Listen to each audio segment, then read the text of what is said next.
ఒకడున్నాడు మా కాలేజీలో స్టూడెంట్. ఎంత పేదవాడంటే చాలా పేదవాడు, బట్ మహా తెలివి కలవాడు. ఆ అబ్బాయి పుట్టినప్పుడు తెల్లగా పుట్టాడు, ట్రైబల్స్. ఎలా పుట్టాడో తెలియదు కానీ పుట్టిన వెంటనే తల్లిదండ్రులు తీసుకెళ్ళి ఒక ఆసుపత్రికి అంటే కాన్పుకి వెళ్ళారు.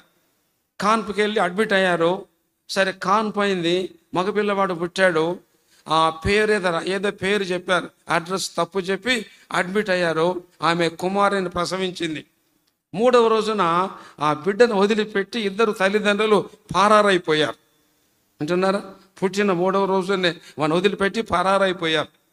పిల్లవాడు తెల్లగా ఉంటాడు, అయితే ఒక కన్ను తెల్లగా ఉంది, అంటే కంటి చూపు లేదు, ఒక కన్నే చూపు ఉంది. పిల్లవాడు తెల్లగా చక్కగా ఉన్నాడు.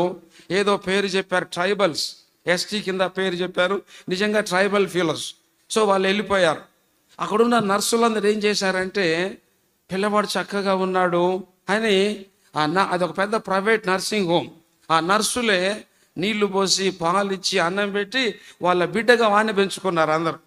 ఆ పిల్లవాడికి ఆసుపత్రి ఇల్లు, ఈ నర్సులందరూ తల్లిదండ్రులు వాళ్ళే బట్టలు ఇచ్చి భోజనం పెట్టి వాళ్ళే పాలు అవన్నీ పెట్టి వాడిని చక్కగా చాక్కున్నారు. 4 సంవత్సరాలు అయింది, పిల్లవాడు పెద్దవాడు అయ్యాడు. హాస్పిటలే వాడి ఇల్లు. 5వ సంవత్సరం రాగా వాడిని తీసుకెళ్ళి రోమన్ క్యాథలిక్ ఉంది కదా, ఆర్సిఎం, రోమన్ క్యాథలిక్ స్కూల్లో వాడిని చేర్పించి ఏదో పేరు చెప్పారు, ఎస్టీ అని చెప్పారు. సరే ఏదో రాసుకున్నారు. రోమన్ క్యాథలిక్ ఫాదర్స్ వానిని బిడ్డగా స్వీకరించి పుస్తకాలు బట్టలు అన్నీ ఫ్రీగా పెట్టి వాడిని చదివించినారు.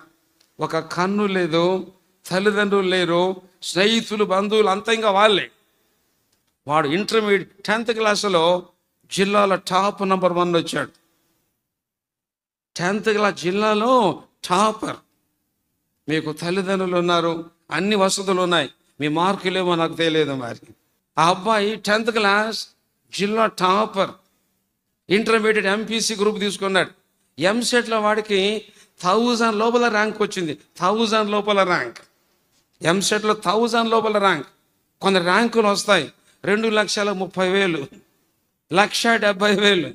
అంటే వాడు పొట్టకొస్తే చదువు అక్షరం లేదన్నమాట. 2,30,000, 2,70,000. నా దగ్గరకు వస్తారు, మా కాలేజీకి వచ్చి, అన్నగారు మీ కాలేజీలోనే మా వాడికి బీటెక్ సీట్ కావాలి, కంప్యూటర్ సైన్స్ కావాలి, లేదా ఎలక్ట్రానిక్స్ కావాలి. ఎంత దౌర్భాగ్యం అండి బాబు. అంటే ఈ పిల్లవాడు తల్లిదండ్రులు లేరు, స్నేహితులు లేరు, బంధువులు లేరు. ఎంసెట్లో 1000 కంటే తక్కువ అంటే ఎలా చదివాడు? వాడు ఎలా చదివాడు తెలుసా?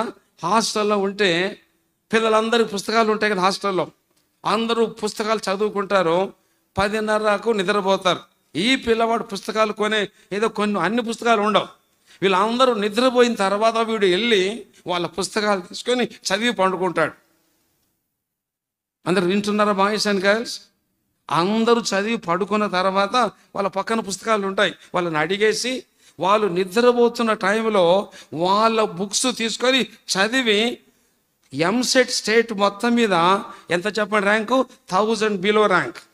అని అంతా చదువుకునేవాడు. మా కాలేజీలో ఒక ప్రిన్సిపల్ ఏంటంటే 1000 ర్యాంకుల కంటే తక్కువ వస్తే వాడికి 4 సంవత్సరాలు ఫీజు ఫ్రీ, హాస్టల్ ఫ్రీ, పుస్తకాలు ఫ్రీ, అంతా వాడిని ఫ్రీగా చదివిస్తాం. అది మా కాలేజీలో ఉన్న ఒక పద్ధతి అన్నమాట. సో వాడికి 1000 సీట్ల కంటే 1000 కంటే తక్కువ వచ్చినాయి అంటే తెలివి కలవాడు. 4 సంవత్సరాలు వాడికి చదువు, హాస్టల్, పుస్తకాలు, ఎవ్రీథింగ్ ఫ్రీ. వాడు ఎంత బ్రిలియంట్ ఫెలో తెలుసా? ఒక మాట చెప్తాను.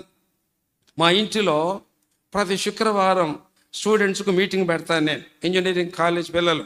మా ఇంట్లో స్టూడెంట్స్కి ఒక 30-40 మెంబర్స్ వస్తారు ప్రతి ఫ్రైడే. బీటెక్ వాళ్ళు, ఎంటెక్ వాళ్ళు, ఎంసీఏ వాళ్ళు, ఎంబీఏ వాళ్ళు, కొందరు గ్రాడ్యుయేట్స్ వస్తారు, దాదాపు ఒక 40 మంది. సరే చక్కగా పాట మీద వెళ్తూ ఉంటారు. క్వశ్చన్ పేపరు నేను సెట్ చేస్తాను. మాది అటానమస్ అంటే ఒక యూనివర్సిటీ మాదిరి. నా క్వశ్చన్ పేపర్ చాలా టఫ్గా ఉంటుంది. ప్రభు ప్రేమను బట్టి ప్రేమతో మాట్లాడిన నా క్వశ్చన్ పేపర్ చాలా టఫ్గా ఉంటుంది అన్నమాట. మా పిల్లలు వచ్చి నా దగ్గరికి, సార్ మీరు ప్రేమతో మాట్లాడతారు కానీ క్వశ్చన్ పేపర్ చాలా టఫ్గా ఉంటుంది, వెరీ ఇంపార్టెంట్ 10 చెప్పమంటారు క్వశ్చన్స్. అరే చెప్పకూడదురా బాబు అంటే బ్రతిమాలుతాడు, సార్ దయచేసి 10 చెప్పండి సార్. ఎవరికి చెప్పం సార్, చదువుకుంటాం అంటూ ఉంటారు. సరే పోనీలే మన పిల్లలని నేను 10 చెప్తాను. మరికొందరు ఉంటారు బడుదాయలు వచ్చి, సార్ 10 కూడా చదవలేవు, ఇందులో వెరీ వెరీ ఇంపార్టెంట్ 5 చెప్పమంటారు. సరే పోనీ అని చెప్తాను. ఎంత దౌర్భాగ్యులు అంటే ఎగ్జామ్లో 3 ప్రశ్నలు రాస్తారు అంతే, 3 రాసి కింద రాస్తారు ప్రైజ్ ది లార్డ్ సార్ అని. ఎంత దౌర్భాగ్యం కదా. ఈ పిల్లవాడు ఒక్క కన్ను లేనివాడు ఎగ్జామ్లో క్వశ్చన్ పేపర్ మీద పైన హెడ్డింగ్ రాస్తాడు, సార్ 10 క్వశ్చన్స్ను ఒక్కొక్క క్వశ్చన్ 2 విధాలుగా రాస్తాడు.